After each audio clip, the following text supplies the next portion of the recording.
Hello everyone, this is Shubham Grover and welcome back to Rozgar Setu. कैसे हैं guys आप सभी? आ जाइएगा सेशन के अंदर और कॉपी पेन लेके बैठिएगा क्योंकि हम लोग जो टॉपिक पढ़ रहे थे बीच में चली गई थी लाइट लास्ट सैटरडे, बट आज हम उसको करने वाले हैं कंप्लीट उस अपने टॉपिक को। तो जल्दी से आ जाइएगा गाइज और मुझे बताइएगा कि मेरा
हाँ जी, अभी सही है? ठीक सब है? ओके है?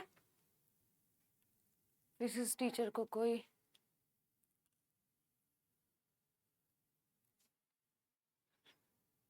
हाँ जी, ऑल ओके। चलें भाई, क्लास को स्टार्ट करें। अब ठीक है। तो मैंने आपसे बोला कि लास्ट क्लास में हम लोगों ने यहाँ तक पढ़ा था, यहाँ तक होप आपको सब समझ में आया होगा। हमने बात करी थी अपने इंडिया में सिलिकॉन वैली की और विश्व के सिलिकॉन वैली की, ठीक है।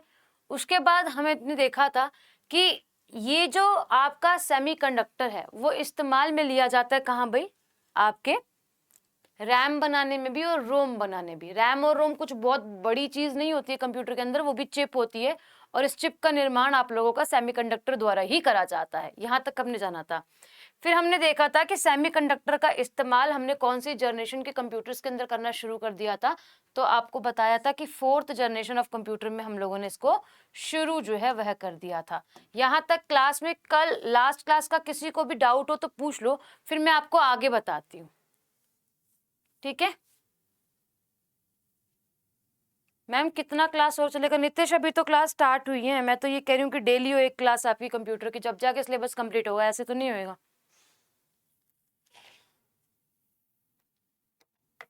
यहाँ तक किसी को कोई डाउट हो तो पूछो, फिर मैं स्टार्ट करती हूँ गाइस, क्योंकि टाइम वेस्ट करने वाली बात है। 5 मिनट और ऊपर हो चुके हैं क्लास को।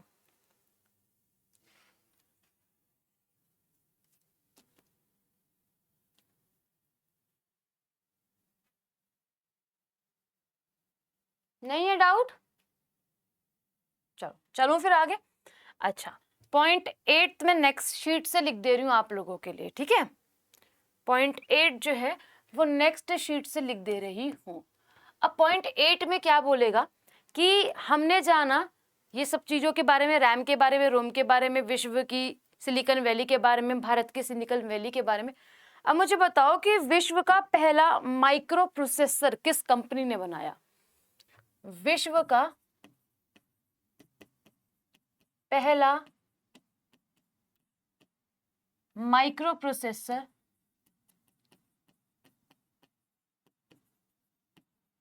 की कंपनी का नाम, ठीक है, किसने बनाया और क्या नाम था उसका?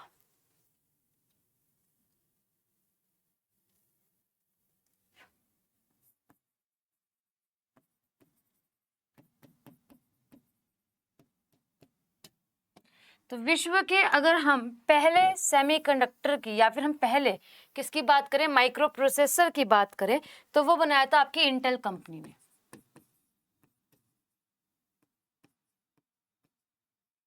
क्या नाम था इसका? इंटेल 4004। क्या नाम था भाई? इंटेल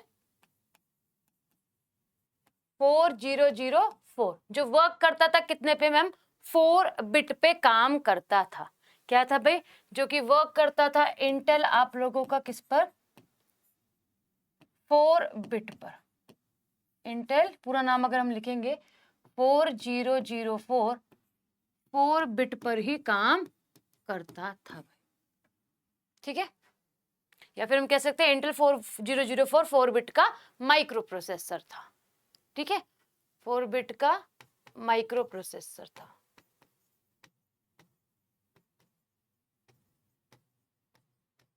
ठीक है, यहां तक किसी को कोई परेशानी हो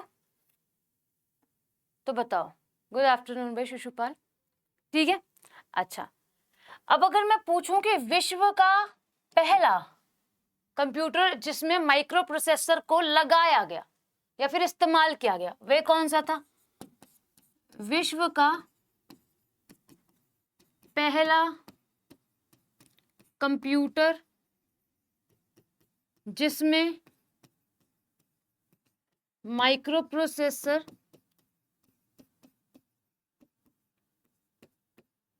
इस्तेमाल करा गया।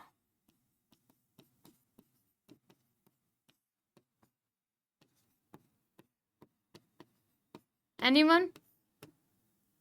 कौन सी कंट्री थी, सॉरी कौन सी कंपनी थी कंप्यूटर की जिसने क्या करा, अपने सिस्टम्स के अंदर माइक्रो प्रोसेसर को इंस्टॉल कर दिया? अभी तक जो आपने देखा इंडिविजुअल से आप लोगों के क्या बन रहे हैं, सेमीकंडक्टर्स बन रहे हैं, या फिर हम कह सकते हैं आपकी चिप्स बन रही है, माइक्रो प्रोसेसर बन रहे हैं। बट अब ये बात कर रहा है कि किसके लिए बन रहे हैं? कंप्यूटर के लिए बन रहे हैं। तो कंप्यूटर में पहला आप लोगों का जो यूज करा गया किया जाने वाला माइक्रो प्रोसेसर है, या फिर वो कौन सी कंपनी ने जो है वेब दिया?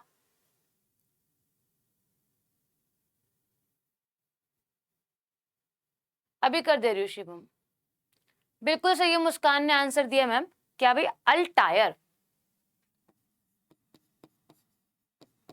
ये कंपनी थी जिसने क्या करा है, जिसने अपने कंप्यूटर, या फिर हम ये कह सकते हैं कंप्यूटर कंपनी है,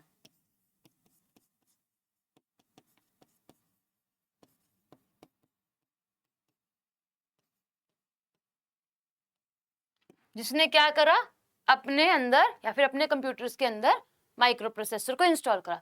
भाई बस इतना सा बात करिए। आपसे पूछा कि विश्व का पहला माइक्रो प्रोसेसर का नाम क्या था और कौन सी कंपनी ने बनाया था, तो इंटेल 4004 माइक्रो प्रोसेसर का नाम था, इंटेल कंपनी ने बनाया था। अब ये 4 बिट का माइक्रो प्रोसेसर जो है वह था शिवम। ठीक है, बताओ ललित क्या डाउट है? आते मैंने यही पूछा है कि किसी का डाउट हो तो बताओ। आते यही पूछा क्लास में आकर स्टार्ट करने से पहले। ठीक है, अच्छा मैम ये विश्व की हो गई। भारत का कौन सा ऐसा कंप्यूटर था जिसने माइक्रो प्रोसेसर का इस्तेमाल किया था, या फिर हम कह सकते हैं भारत का पहला स्वदेशी माइक्रो प्रोसेसर कौन सा था? भारत का पहला स्वदेशी माइक्रो प्रोसेसर।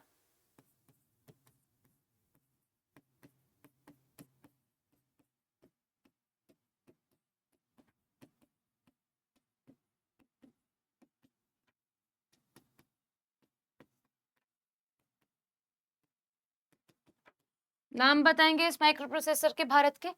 बहुत बढ़िया मुस्कान, शक्ति था। क्या था? शक्ति था।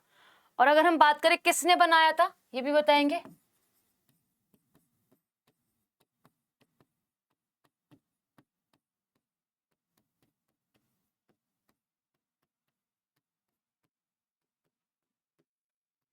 देखो, अगर हम बात करें भारत का पहला था शक्ति।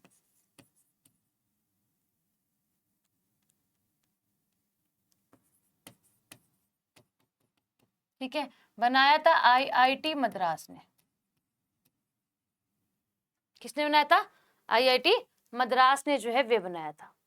ठीक है, और बना कहाँ था ये भी हम पूछ लेता आप लोगों से। बिल्ड कब हुआ और कहां पर हुआ? तो 2018 के अंदर।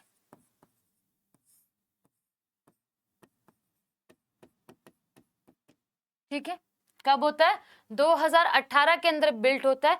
और अगर हम बात करें सेमीकंडक्टर लैब, कौन सी सेमीकंडक्टर लैब के अंदर बिल्ड हुआ? चंडीगढ़ सेमीकंडक्टर लैब के अंदर, इन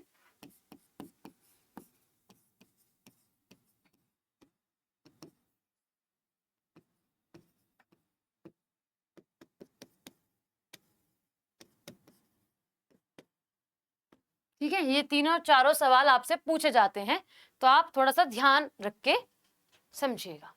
ठीक है, यहां तक क्या दिक्कत है? अच्छा, सिस्टम यूनिट में सीपीयू वाला डायग्राम में दिक्कत है, कहाँ दिक्कत है बताओ गाइस? यहां तक किसी को परेशानी हो तो बताओ, मैं एक डाउट ले रही हूँ। ठीक है, आपके भी क्लियर हो जाएंगे अगर डाउट होगा तो। हाँ जी बताओ ललित, कहाँ पे डाउट है? ललित बताओ कहाँ पे डाउट है आपको?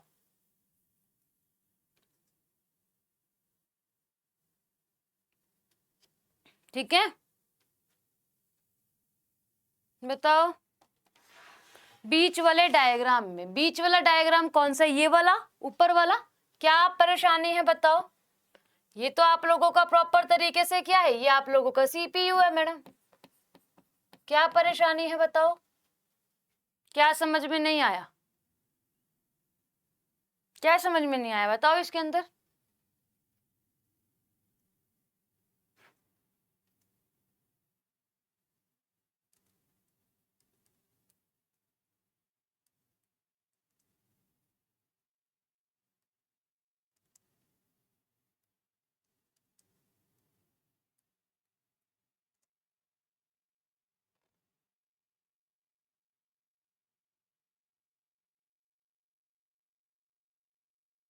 हम्म, अभी बताती हूँ, अभी हम यहाँ तक गए नहीं है एएलयू क्या है।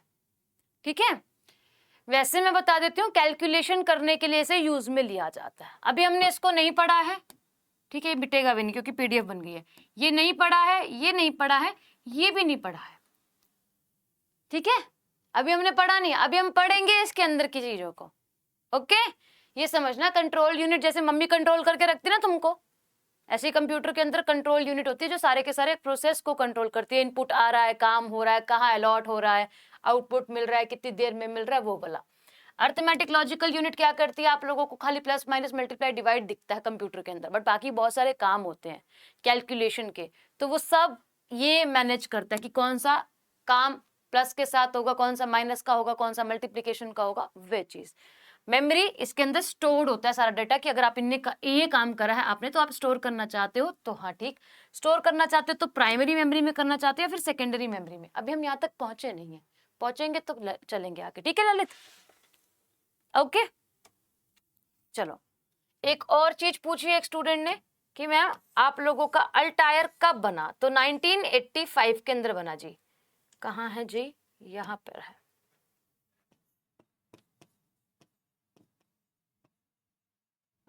ठीक है, जिस जिस जिस भी स्टूडेंट ने पूछा था, होप उसको आंसर जो है वो मिल गया होगा। चलो, यहां तक समझ में आ गया? यहां तक किसी को और को डाउट है तो पूछो।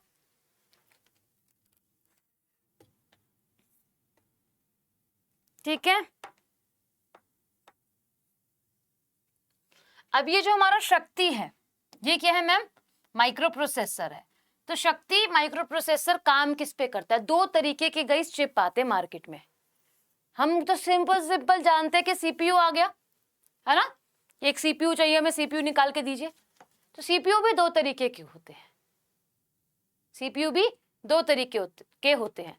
अब जब अगर हम बात करें आप सभी से कि यहाँ पर शक्ति जो बनाया गया, हमारा पहला स्वदेशी माइक्रो प्रोसेसर बनाया गया, उसमें वो किस टाइप का चिप था, है ना? वो किस टाइप का चिप था? तो वो था RISC। RISC अगर हम बात करते हैं तो क्या होता है आप लोगों का? वे होता है रेड्यूस इंस्ट्रक्शन सेट कंप्यूटिंग। ठीक है, बस इतना सा जानना कि शक्ति क्या था आपका, एक माइक्रो प्रोसेसर था और इसका टाइप क्या था मैम? RISC था, reduce instruction set computing. Full form पूछे तो बता देना, रेड्यूस इंस्ट्रक्शन सेट कंप्यूटिंग। ये टाइप ऑफ क्या है, अब यहां लिखना, ये क्या है, ये टाइप ऑफ चिप है, टाइप ऑफ माइक्रो प्रोसेसर और चिप है। ठीक है, ये याद रखना बस।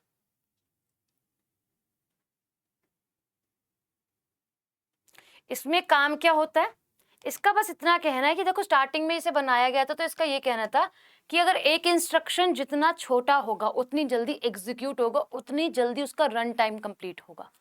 तो इसको अगर आप लिखना चाहें, समझना चाहें, और तो ये क्या कहता है, एक सेकेंड यहाँ पे हट गया है, अब चलते हैं। इसके कहने का अर्थ और तात्पर्य यह है कि ये कहता है कि RISC में इंस्ट्रक्शन, यानी कि जो इनपुट है ना, जो इनपुट है वह जितना छोटा होगा, जितना छोटा होगा उतनी जल्दी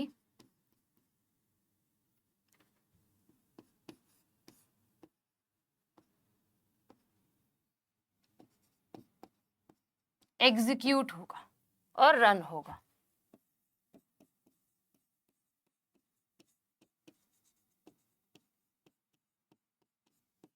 ये होते हैं आप लोगों के RISC, क्या भाई, आपके CPU। ठीक, क्लियर है यहां तक, क्लियर। उसके बाद एक और टाइप के आप लोगों के सेमीकंडक्टर्स जो है वे आते हैं, या फिर हम कह सकते हैं माइक्रो प्रोसेसर चिप जो है वे आती है, जो होती है CISC। इसमें क्या होता है, कॉम्प्लेक्स सेटिंग, या फिर हम कह सकते हैं कॉम्प्लेक्स सेट्स ऑफ इंस्ट्रक्शन और कॉम्प्लेक्स सेट कंप्यूटिंग जो है वह ये कहलाता है। दूसरा होता है इसका टाइप भाई क्या आप लोगों का, अनदर टाइप की अगर हम बात करें, एक होता है आप लोगों का RISC, दूसरा होता है आपका CISE। जो मैंने आपको लिखवाया वही है, पीछे यहां पर आप लिख सकते हैं। दूसरे की बात करें तो कैसा होता है, complex instruction set computing.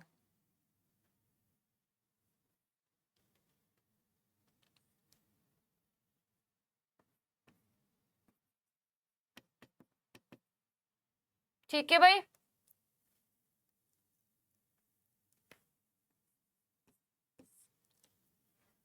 Clear. अब इसका कहना बस ये है कि कोई भी अगर इंस्ट्रक्शंस का समूह कॉम्प्लेक्स हो गया ना, जितना बड़ा होगा उतना समय ज्यादा जो है वह ये लेगा प्रोसेस का। तो इसका कहना क्या है, इसका कहना है कि इंस्ट्रक्शंस और इनपुट का समूह जितना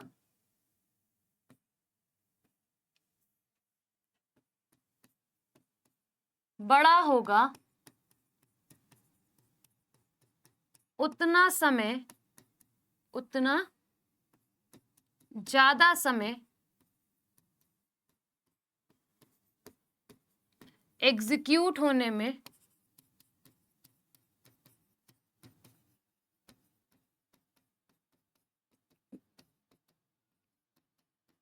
लेगा।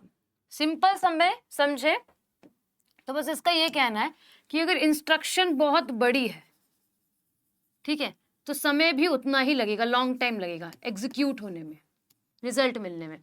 और इंस्ट्रक्शन जितनी छोटी है उतना छोटा टाइम लगेगा आप लोगों के रिजल्ट आने में। ठीक है, इसका ये आप लोगों का क्या है, अर्थ जो है वे होता है। ओके अंकित मीना, ठीक है, यहां तक क्लियर है। अब जो ललित आप पूछ रहे थे कि मैम ये क्या क्या है, तो अब पढ़ेंगे हम लोग CPU के प्रकार, मतलब CPU के क्या कह सकते हैं, पार्ट। यहां तक क्लियर सभी को। अब यहाँ पे गाइस एक हेडिंग लगाइएगा अपनी कॉपी में, हमें लिखने किसके प्रकार, CPU के प्रकार। बताना गाइस कौन कौन से, अभी भी डिस्कस भी करे हमने।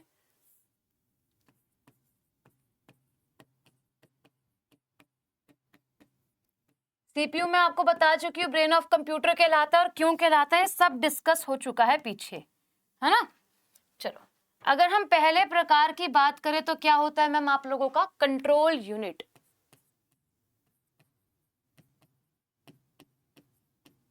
क्या होता है जी, कंट्रोल यूनिट होता है। दूसरे की अगर हम बात करें आप सभी से, क्या होता है अर्थमेटिक लॉजिकल यूनिट, जिसे आप लोग ALU कहते हैं। तीसरा क्या होता है आप सभी का मेमोरी। ठीक है, अभी तक हमने चिप के बारे में सब पढ़ा जो हमारे एग्जाम के लिए रेलेवेंट था। अब हम पढ़ेंगे उस चिप में काम कैसे करा जाता है भाई। ठीक है, हाँ कंट्रोल यूनिट ऊपर ऊपर से समझाऊं तो कंट्रोल यूनिट आपके पास कंप्यूटर में एक एग्जांपल देती हूं, मैं हर एक क्लास में एग्जांपल देती हूं ताकि वो स्टूडेंट को बहुत अच्छे से समझ में आ जाए। ठीक है, मेरी लाइफ से जुड़ा है उसको मैं वैसे ही कनेक्ट कर देती हूँ। ठीक है, यहाँ पे अगर कोई पुराना स्टूडेंट होगा तो वो जान पाएगा कि एग्जाम्पल मैम आपने पहले दिया है, मैं हमेशा देती हूँ जब भी मैं पढ़ाती हूँ। तो when I was in a class 7th तो क्या होता है क्लास का एक मॉनिटर होता है, हर एक क्लास के अंदर होता है। स्कूल लाइफ में तो हमारे पास मॉनिटर, कभी आपको मौका मिला हो तो बहुत बढ़िया बात है।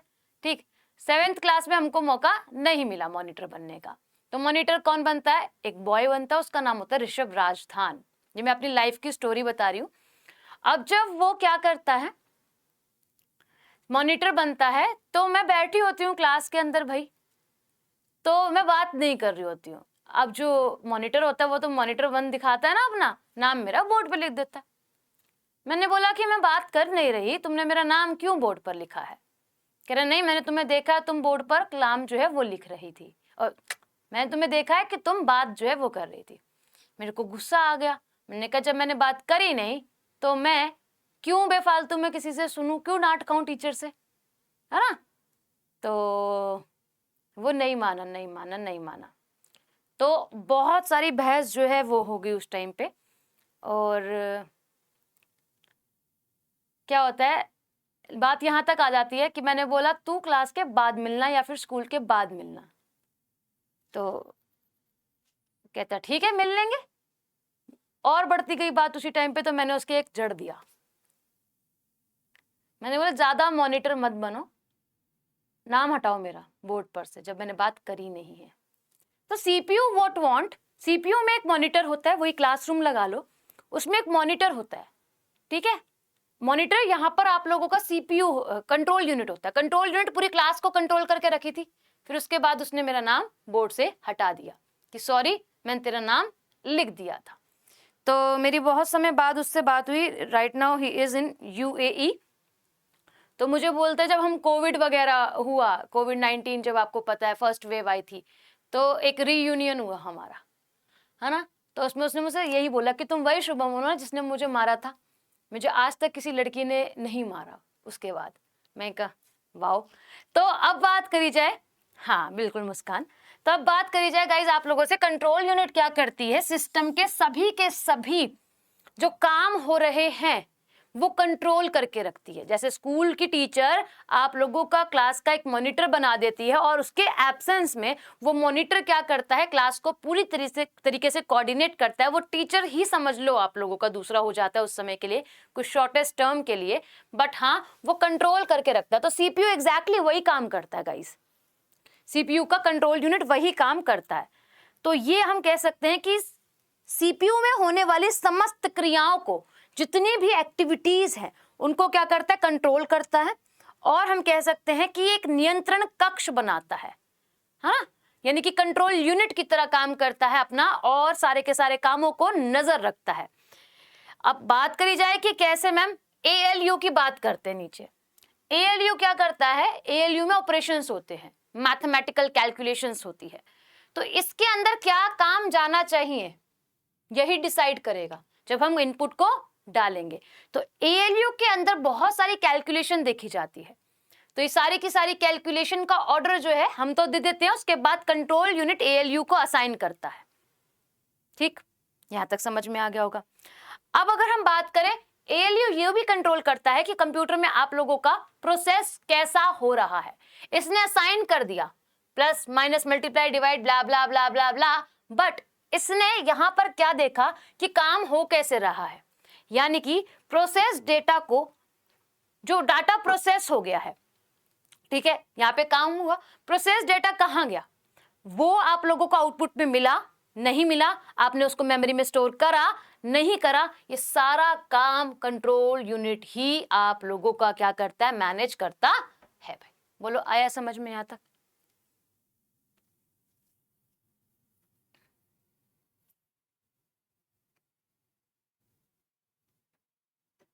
आगे समझ में? लिखूं, चलो समझो, समझाऊं आगे और लिखना स्टार्ट करें? पहले समझना ज्यादा जरूरी है गाइस। अगर समझ में आ गया तो बहुत बढ़िया बात है, नहीं आया तो वो बेकार है। क्लियर हो गया? बहुत बढ़िया।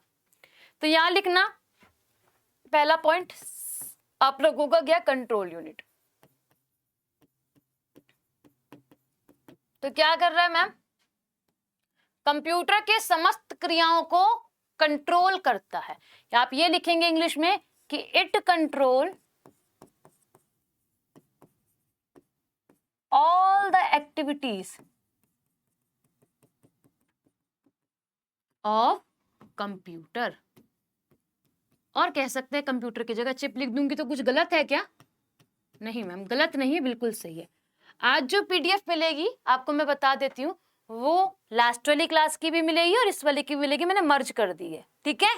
ओके, चलो यहां तक समझ में आ गया। It control all the activities of computer, जो कंप्यूटर के अंदर हो रही है।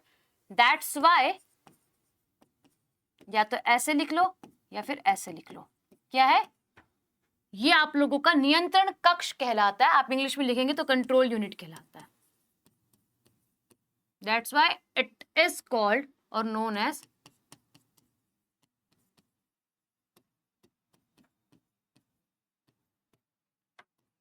What? Control unit. All activities समझ रहे हो ना?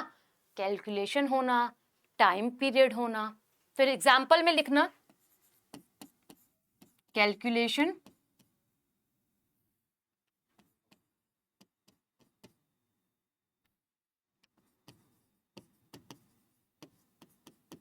टाइम, प्रोसेस,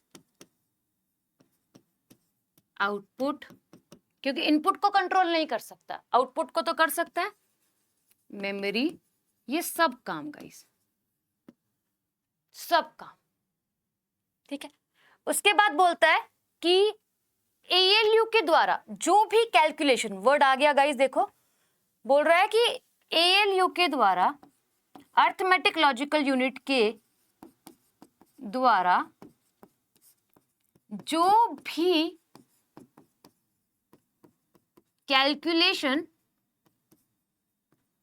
किया जाता है ना, जो भी कैलकुलेशन आप लोगों का किया जाता है और करवाया जाता है वो कंट्रोल यूनिट द्वारा ही डेटा प्रोवाइड किया जाता है। यानी कंट्रोल यूनिट क्या कर रही है, उसमें डेटा कंट्रोल कर रही है, तो किया जाता है उसमें कंट्रोल यूनिट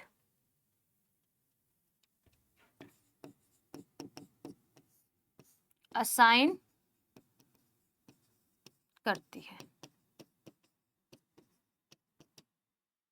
ठीक है, क्लियर? या फिर आप कह सकते हो कंट्रोल यूनिट द्वारा डेटा दिया जाता है, ठीक है।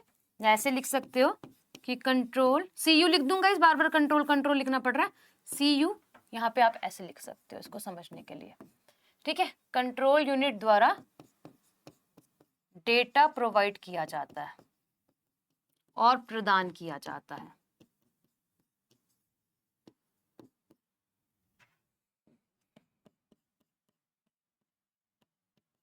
क्लियर? ठीक है, अच्छा। ये सभी स्टूडेंट्स करंट अफेयर की क्लास में नहीं आते, मुझे जहां तक दिख रहा है। आते हो नहीं आते हो?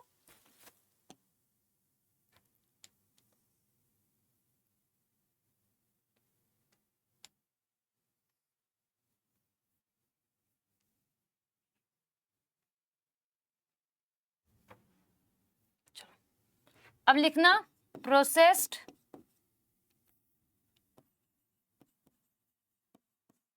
डेटा की बात, है ना, क्योंकि प्रोसेस डेटा भी एक क्या है आप लोगों का मुख्य चीज है।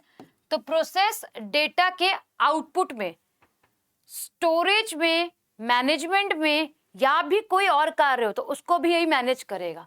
तो डेटा प्रोसेस को मैनेज करेगा, स्टोरेज को मैनेज करेगा, ये सब काम कौन करेगा मैम? कंट्रोल यूनिट करेगा।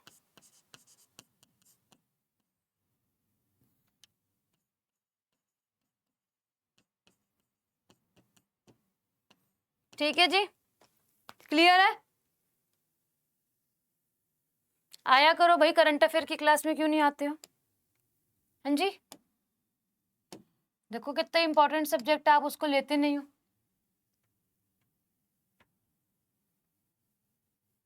अच्छा गुड्डू,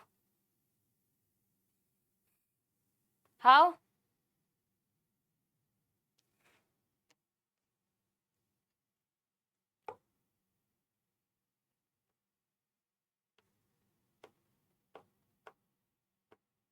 यहां तक क्लियर है भाई? नेक्स्ट पे चलते हैं। क्या थी मैम हमारे पास? ALU, यानी कि अर्थमेटिक लॉजिकल यूनिट। ये तो बता दो कैसे गुड्डू, कैसे भाई?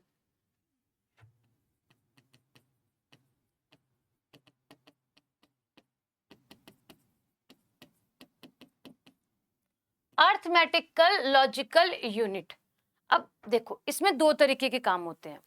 कैसा मैम? आपको यहां अगर मैं इसको तोड़ दूं वर्ड को, तो आपको दिखेगा एक अर्थमेटिक, यानी कि मैथ्स के कैलकुलेशन।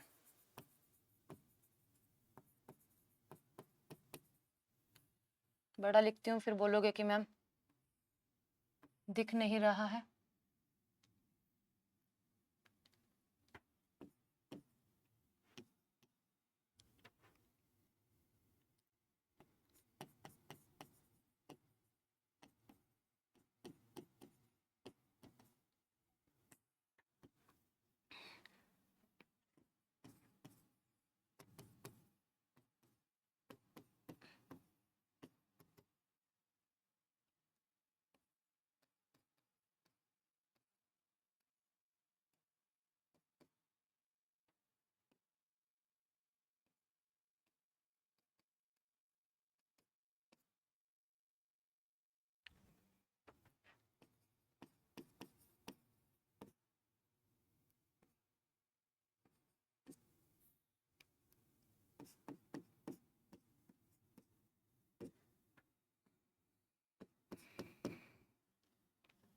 देखो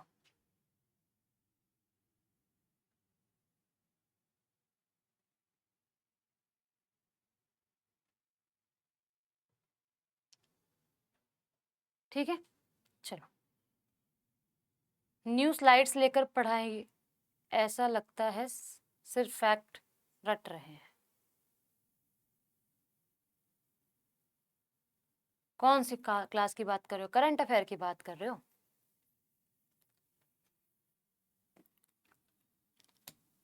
कैसे पढ़ाया जाए ये भी बता दो फिर। चलिए, अगर हम बात करें गाइस कि मैथ्स के कैलकुलेशन, अगर अर्थमेटिकल लॉजिकल यूनिट को तोड़ दे, यूनिट साइड रखो, ठीक है, अर्थमेटिक को तोड़े तो मैथ्स का कैलकुलेशन आप अर्थमेटिक करते हो भाई, परसेंटेज, रेशियो, प्रपोर्शन, हाँ, ये सारे सवालों को करते हो। या फिर हम कह सकते हैं आप लोग ट्रेन के क्वेश्चंस को भी करते हो, वोट एंड स्ट्रीम भी पढ़ते हो। अर्थमेटिकल लॉजिकल यूनिट है, उसमें प्लस माइनस मल्टीप्लाई डिवाइड हो रहा है, कोई एल्गोरिथम वगैरह नहीं लग रहे हैं। बट अगर हम लॉजिकल यूनिट की बात करें तो हमारे पास जैसे रीजनिंग होती है, greater than, less than, equal to, greater than, इस प्रकार की जो चीजें होती हैं, और हम कह सकते हैं एल्गोरिदम वाली चीजें यहां पर सॉल्व करी जाती है भाई। तो अब जो काम असाइन कर दिया था कंट्रोल यूनिट ने ALU को, तो ALU ही तो बताएगा प्लस का काम हो रहा है, मैथ्स का काम हो रहा है, या फिर लॉजिकल काम हो रहा है। तो ये आप लोगों की होल कैलकुलेशन को क्या करता है? देखता है, मैनेज करता है भाई। ठीक है, तो जितने भी डिफरेंट टाइप ऑफ कैलकुलेशन होती है सब इसी के अंदर डन होती है। ठीक है, तो लिखना भाई ALU में काम क्या होता है मैम? ऑल टाइप ऑफ और डिफरेंट टाइप ऑफ कैलकुलेशंस को यहाँ पे परफॉर्म किया जाता है। ऑल टाइप, और हम कह सकते हैं डिफरेंट टाइप ऑफ कैलकुलेशन को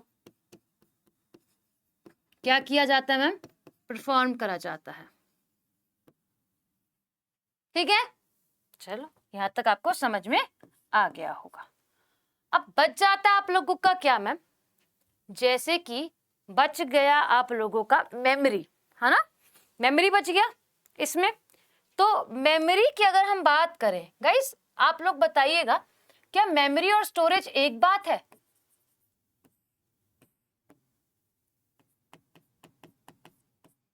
क्या मेमोरी और स्टोरेज एक चीज है? यस और नो?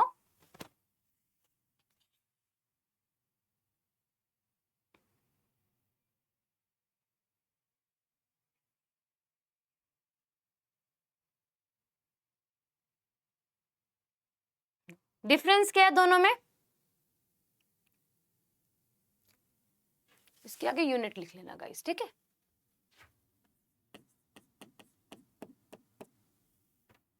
अब समझते हैं।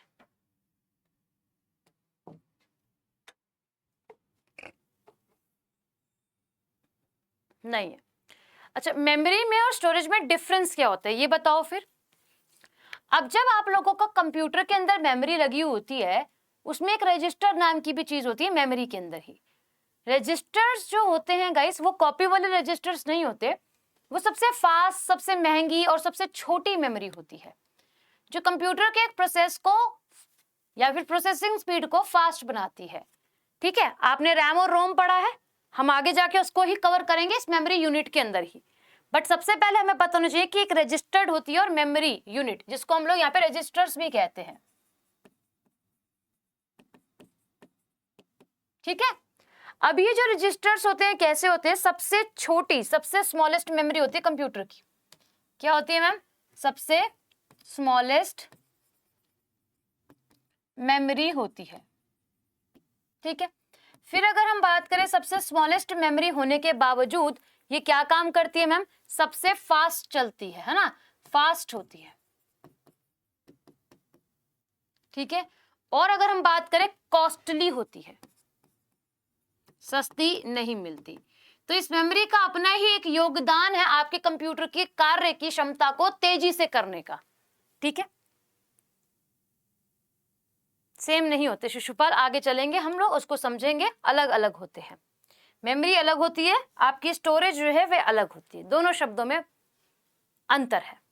कहने को वो है, एक साथ बोल देते कि मेरे कंप्यूटर की मेमोरी जो है ना वो स्लो हो गई है, या फिर मेरे कंप्यूटर की मेमोरी जो है या फिर स्टोरेज जो है वो फुल हो गई है, हम बोल देते हैं, बट अलग वर्ड है। ठीक है, अच्छा यहां तक समझ में आया आपको कि मेमोरी यूनिट में हम पढ़ते हैं रजिस्टर्स को। रजिस्टर्स की खासियत क्या होती है? वो सबसे छोटी मेमोरी होती है, सबसे फास्ट चलती है और सबसे महंगी मेमोरी जो है वे होती है। ठीक है, अब कंप्यूटर में कार्य करा जाता है 3-4 तरीकों से। जैसे कि अगर हम बात करें फंक्शन ऑफ सीपीयू, यहां लिख देते हैं एक अलग सा, क्या है? Function of CPU. ये सवाल आप लोगों से कई बारी पूछ रखा है गाइस कि सीपीयू आपका वर्क करता तो करता कैसे? आप बोलोगे अभी तक जो आपने सीखा है मैम, इनपुट मिला, प्रोसेस हुआ और आउटपुट मिला, ये वर्क है इसका, आप ये बोलोगे क्योंकि अभी तक आपने यही पढ़ा और यही समझा है। ठीक है, बट सबसे पहले कंप्यूटर क्या करता है आप लोगों का? सीपीयू क्या करता है? डाटा को फेच करता है, फेचिंग। क्या भाई अगर हम बात करें डेटा फेच का काम करता है, डेटा फेच, और डेटा फेचिंग का काम सबसे पहले इसका होता है भाई। ठीक है, दूसरा क्या काम होता है इसका? डिकोड करता है। क्या करता है मैम? दूसरे तरीके से या फिर दूसरा आके क्या करता है? ये डिकोड करता है। तीसरे पॉइंट की अगर हम बात करते हैं भाई, तीसरा पॉइंट आप लोगों के लिए क्यों इंपॉर्टेंट है? क्योंकि यहां पे होता है एग्जीक्यूशन,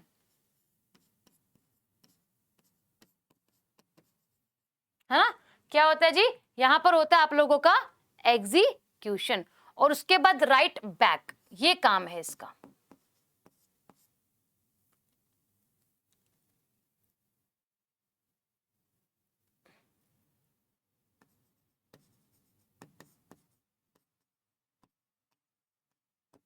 ठीक है, अब कंप्यूटर जब काम करता है तो सबसे पहले डेटा को एकत्रित करता है। यहाँ पे क्या हो रहा है, डेटा एकत्रित हो रहा है। एकत्रित होने के बाद डिकोड हो रहा है, छट रहा है, क्या करना है क्या नहीं करना है। छटने के बाद ही एग्जीक्यूट होता है। छटने के बाद ही आप लोगों को क्या होता है, एग्जीक्यूशन प्रोसेस होता है और वो रन होकर आपको डेटा जो है वह मिलता है, जो आपके काम का डेटा कहलाता है। भाई बताओ यहां तक किसी को दिक्कत? फिर मैं आपको मेमोरी, एक्चुअल मेमोरी पर लेके जाऊंगी। बताओ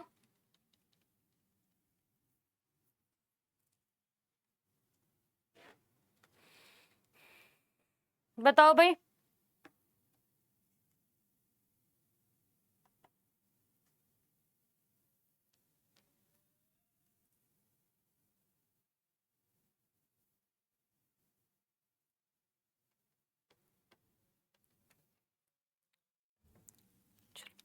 अब एक टॉपिक अलग से, वैसे तो चैप्टर है ना, मेमोरी। मेमोरी से आप क्या समझते हो? जैसे हमें लॉन्ग टर्म तक चीजें याद रहती हैं, हमारा माइंड याद रख पाता है, ऐसे ही कंप्यूटर में मेमोरी होती है। जैसे कि हमने कोई फाइल सेव कर रखी है तो वो हमें मिल जाती है, तो वो कंप्यूटर की मेमोरी है। बट जब हम लोग उसको काम कर रहे होते हैं, जब कंप्यूटर में काम चल रहा होता है, तो वो एक शॉर्ट टर्म के लिए होता है। यानी कि हम कह सकते हैं जब कंप्यूटर में काम हम लोग कर रहे हैं तो एक अस्थायी रूप से मेमोरी जो है वो स्टोर हो जाती है कंप्यूटर के अंदर, ठीक है। और उसके बाद जब उस पर प्रॉपर तरीके से प्रोसेस हो जाता है, हम उसे स्टोर कर देते हैं, हम उसको रख लेते हैं अपने पास। तो कह सकते हैं कि जब डेटा को प्रोसेस किया जाता है, यहाँ पे देखना आपको समझ में आएगा वापस से, जब यहाँ पर डेटा पर प्रोसेस हो रहा है तो यहाँ पे एक अस्थायी तरीके से होता है,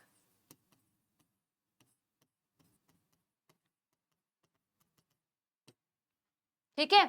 यानी कि कंप्यूटर में जब मेमोरी आ गई, जब इंस्ट्रक्शन आ गई और उस पर प्रोसेस हो रहा है, तो प्रोसेस पे काम जो हो रहा है वो अस्थायी तरीके से होता है। समझ आ रही मेरी बात?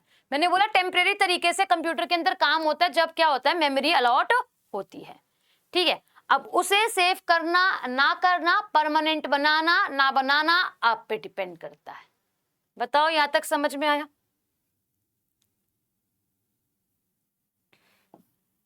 जो रन प्रोसेस या फिर हम कह सकते हैं रन टाइम मेमोरी होती है आप लोगों की, जब डेटा को प्रोसेस किया जाता है तो वो एक टेम्परेरी तरीके से करा जाता है भाई।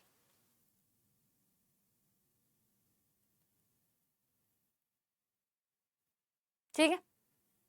अब कंप्यूटर की मेमोरी आप लोगों की मुख्य तरीके से कैसे होती है मैम? दो टाइप की होती है।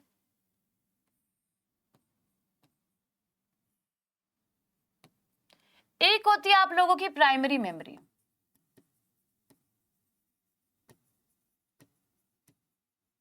एक होती है आपकी सेकेंडरी मेमोरी।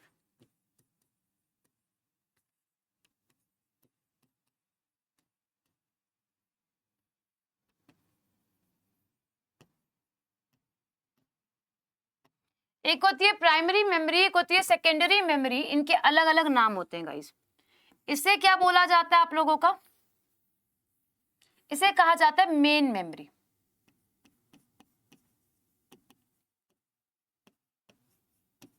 क्या कहा जाता है इसको? मेन मेमोरी के नाम से आप लोगों का जाना जाता है, ठीक है। इसे किस नाम से जाना जाता है मैम? इसे जाना जाता है सेकेंडरी मेमोरी के ही नाम से, ठीक है। वो प्राइमरी मेमोरी है, सेकेंडरी मेमोरी है। इसको कहा जाता है आप लोगों का क्या भाई? Backup memory.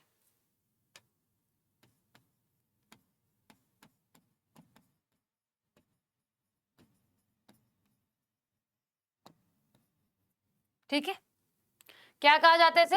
Backup memory. अब दोनों में अंतर समझते हैं क्या है।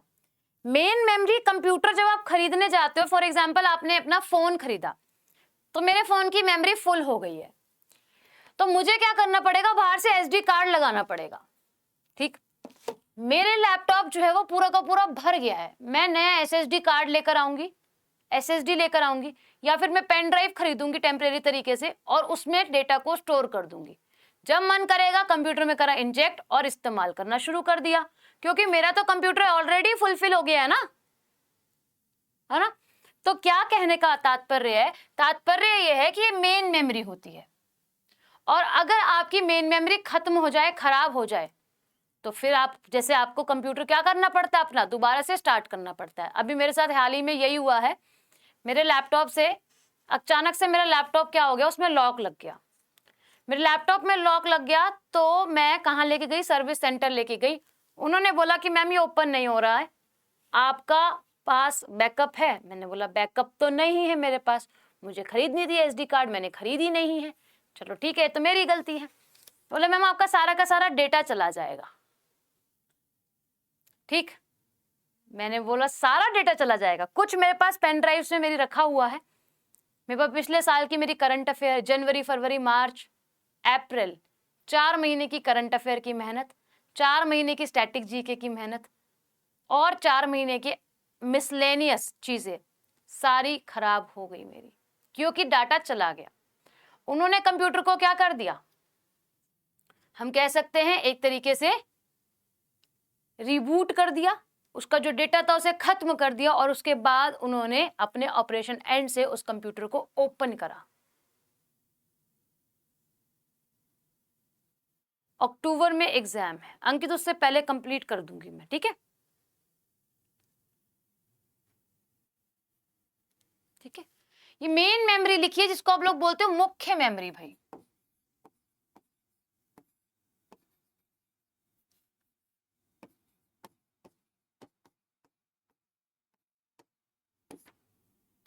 तो अगर मुख्य मेमोरी खराब हो जाए तो आपके पास बैकअप होना जरूरी है ना? तो बैकअप के लिए आप अपने फोन में लैपटॉप से अलावा क्या करते हो, एसडी कार्ड का इस्तेमाल करते हो, फ्लैश मेमोरी का इस्तेमाल करते हो, पेन ड्राइव का इस्तेमाल करते हो, हार्ड डिस्क का इस्तेमाल करते हो, आप फ्लॉपी डिस्क का इस्तेमाल करते हो। आप लोग बहुत सारी ऐसी मेमोरीज हैं जिनका इस्तेमाल करते हो जो एक्सटर्नल तरीके से कंप्यूटर के अंदर जोड़ी जाती है। डिफरेंस समझ में आया? डिफरेंस समझ में आया दोनों का? हाँ और ना में आंसर लगाना गाइस। क्या डिफरेंस समझ में आया है?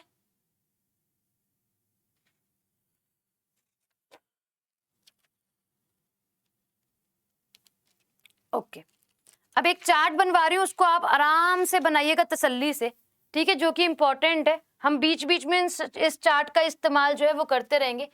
कंप्यूटर आपकी जो कॉपी है ऐसी है, यहां लिख रहे हो आप, अब इसको क्या कर लेना, ऐसा कर लेना कि आप जैसे कॉपी को खोल लेना ऐसे, और फिर यहाँ पे 2 पार्टीशन है, एक पन्ना यहाँ एक पन्ना यहाँ, अब लिखना यहाँ शुरू करना, यहाँ से चार्ट बनेगा जैसे मेरा आपको स्क्रीन दिखाई दे रही है लैंडस्केप में, ठीक है? तो यहाँ पे अगर मैं बात करूं आप सभी से कंप्यूटर मेमोरी की, मैं आगे पीछे कर दूंगी, आप आगे पीछे नहीं कर पाओगे तो थोड़ा सा वेट कर लेना, कोई दिक्कत वाली बात नहीं है यहाँ पे।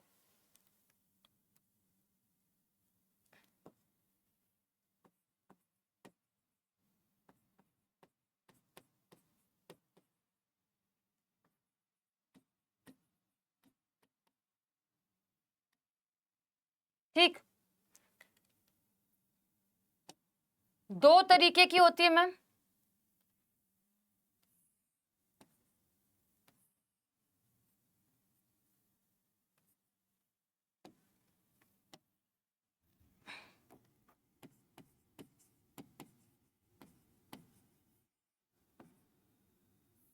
मेमोरी ना लिखूं चलेगा, प्राइमरी लिख दिया केवल।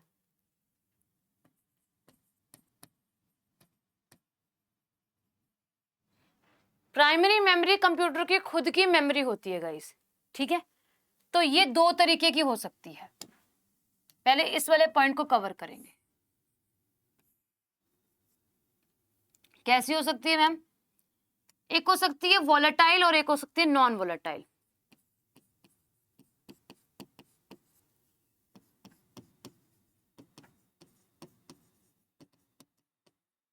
ठीक है, एक हो सकती है वोलेटाइल और एक हो सकती है नॉन वोलाटाइल।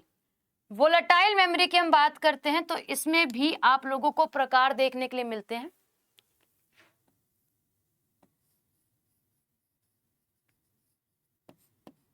और नॉन वोलाटाइल में भी आपको प्रकार जो है वह देखने के लिए मिलते हैं भाई, ठीक है? वोलेटाइल मेमोरी की बात करें आप सभी से, क्या होती है मैम? रैम। और नॉन वोलेटाइल मेमोरी की बात करें तो होती है रोम। और इनमें भी आपको वैरायटीज जो है वो देखने के लिए मिलती है। रैम की बात करें तो आपको देखने के लिए मिलती है 3 प्रकार की मेमोरी, या फिर ऐसे लिख देती हूँ ज्यादा बेस्ट रहेगा।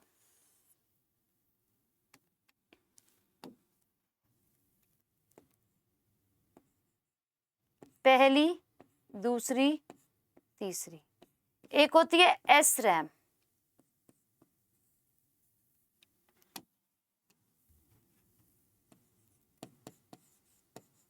जिसे आप लोग स्टैटिक रैम कहते हो।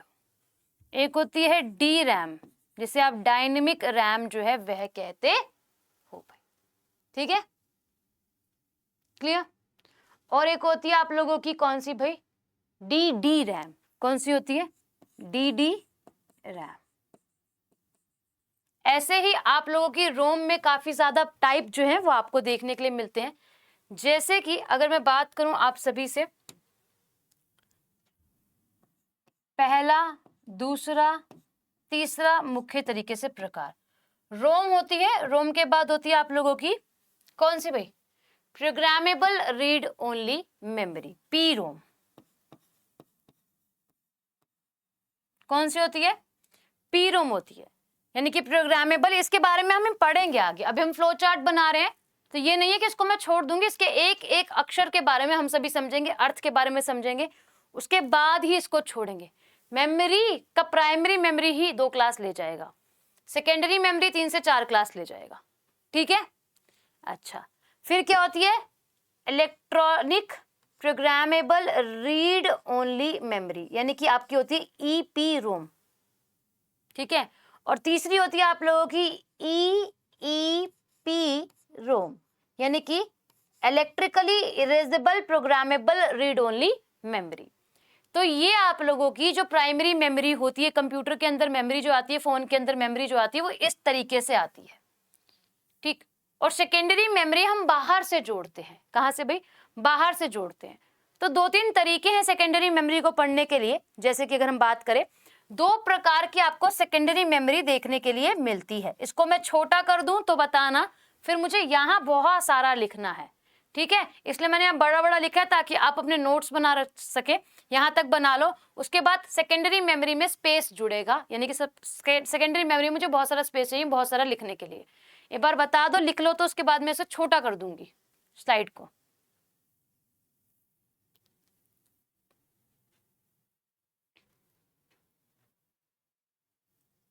थम्स अप क्रिएट कर देना गाइस, लिख लिया है। चलो, फ्लो चार्ट को ही कंप्लीट करेंगे आज पहले। अब ये होती है हमारे पास 2 तरीके से। कैसी होती है मैम, ये होती है हमारे पास 2 तरीके से भाई। ठीक है, अब जब 2 तरीके से होती है मैडम, इसमें नाम क्या क्या होते हैं। एक होता है सीक्वेंशियल एक्सेस,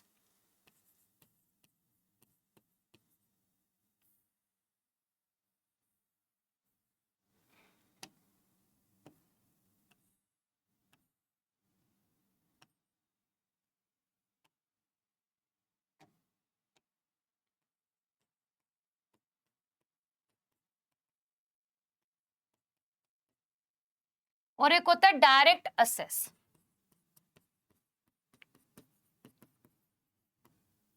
यानी कि जब सेकेंडरी मेमोरी में काम किया जाता है, 2 तरीके से किया जाता है। या तो आप लोगों से क्या कर लिया जाए, या तो आप लोगों से डायरेक्ट काम पूछा जाए, वो डायरेक्ट असेस है, आप डायरेक्ट प्रोसेस कर रहे हो, या फिर सीक्वेंशियल यानी कि स्टेप बाय स्टेप चले। ठीक है, ये आपका क्या है, 2 प्रकार की होती है। अब इसमें आप लोगों को क्या देखने के लिए मिलती है, सीक्वेंशियल असेस के कुछ टाइप्स होते हैं, जिसमें से आप लोग पढ़ते हो मैग्नेटिक मेमोरी और आप पढ़ते हो फ्लॉपी डिस्क को।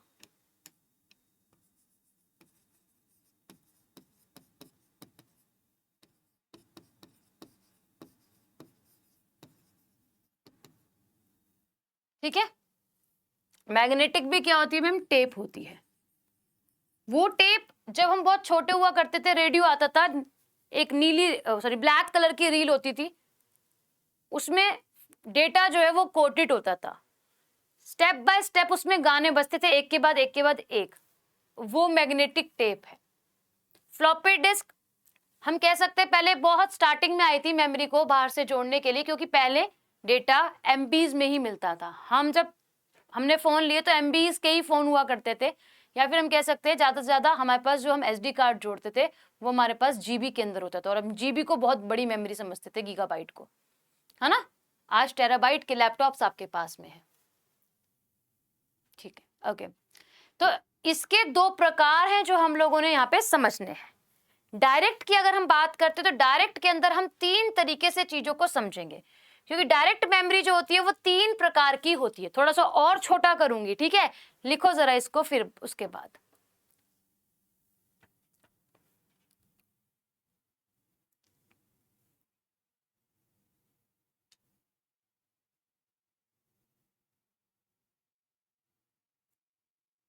हो जाए तो बताना गाइस।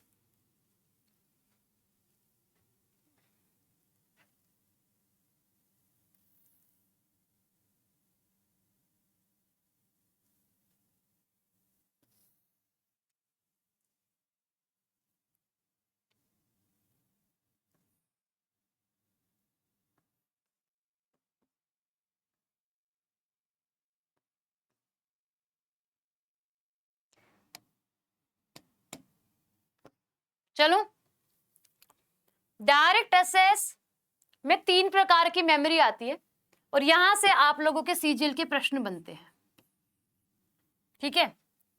यहां से आप लोगों के सीजीएल के प्रश्न बने हुए हैं, ध्यान रखिएगा। कलर चेंज करके कर देती हूँ ताकि आप जब अपनी कॉपी को उठाएं, जब नोट्स को उठाएं, तो हाँ आपके माइंड में ये रहे कि मैडम ने यहाँ पे से क्वेश्चन बताया था, यहां से क्वेश्चन आता है, यहां से क्वेश्चन आता है। सीजीएल की बात हो रही है यहाँ पे, दिल्ली पुलिस तो आता ही आता है, ठीक है। दिल्ली पुलिस में तो कंप्यूटर अब बहुत हाई लेवल का आने लग गया है, पहले बहुत हल्का पूछते थे, अब बहुत हाई पूछने लगे हैं, ठीक है। अच्छा, सबसे पहले आती है आपकी ऑप्टिकल मेमोरी।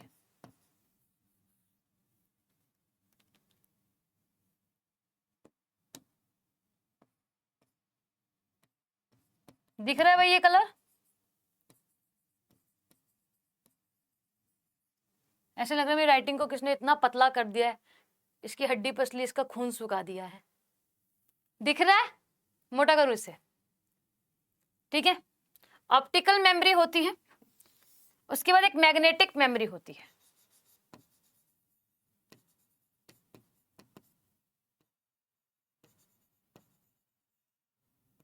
ठीक है।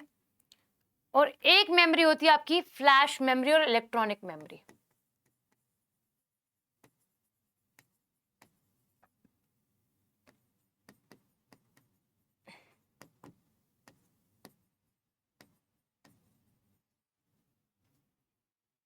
दिख रहा है,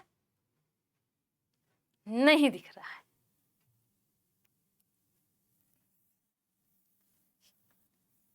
लिखो भाई, अब दिख रहा होगा।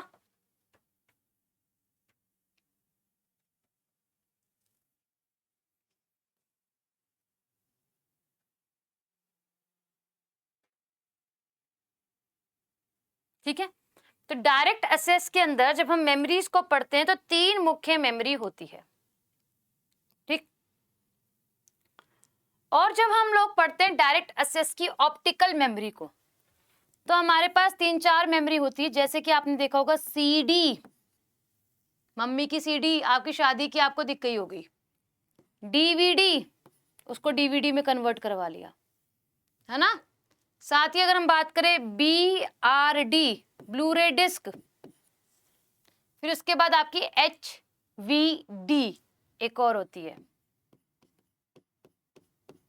ये हम ऑप्टिकल मेमोरी में पढ़ेंगे कि सीडी क्या होती है, डीवीडी क्या होती है, आप लोगों की ब्लू रे डिस्क क्या होती है, और HVD क्या होती है, ठीक है। लिख रहे हैं साथ साथ, वेरी गुड। फिर मैं थोड़ा सा ऊपर करूंगी इसको, और यहां मैं समझाऊंगी मैग्नेटिक मेमोरी में आपके क्या क्या एग्जाम्पल्स जो हैं वे आते हैं। पहले आता है गाइस आप सभी का क्या, मैग्नेटिक डिस्क,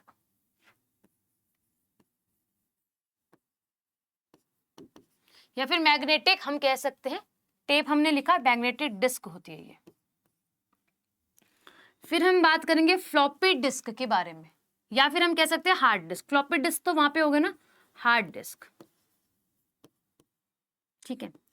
उसके बाद अगर हम बात करते हैं हार्ड डिस्क के बारे में, हम सभी समझेंगे आप लोगों का फ्लॉपी डिस्क को यहां पर भी,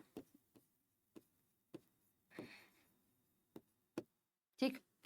और लास्ट वाली जो मेमोरी है, यानी कि यहां आप देख रहे हो इलेक्ट्रॉनिक मेमोरी, एग्जाम्पल दूंगी तो आराम से समझ में आएगा आप लोगों को। वो क्या है?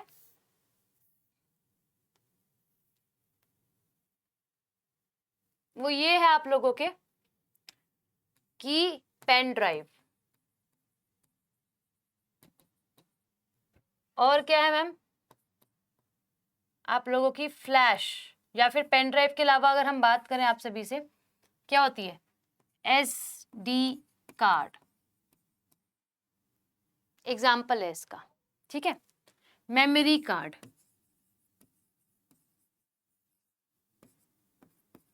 ये सब एग्जाम्पल है आपके, ये हमें मेमोरी में सीखना है, ठीक है। ये सब का सब नेक्स्ट क्लास जो होगी आप लोगों की मेमोरी चैप्टर ही होएगा। इसको खोल के बैठिएगा, इसको लिख के बैठिएगा गाइस। आपको इस यहाँ से बहुत सारे सवाल जो हैं वो देखने के लिए मेरे साथ मिलेंगे, ठीक है भाई।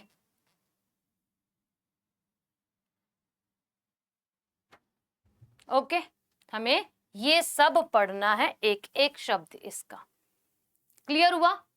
मैंने बताया आज हमने स्टार्ट कर दिया कंप्यूटर की मेमोरी को, और मेमोरी जैसे मैंने बताया कि हम लोग जब काम करते तो अस्थायी रूप से करते हैं, एंड कंप्यूटर की मेमोरी को अगर हम एक्सपैंड करके देखें तो इतनी सारी मेमोरी है जो हम लोगों ने देखनी है।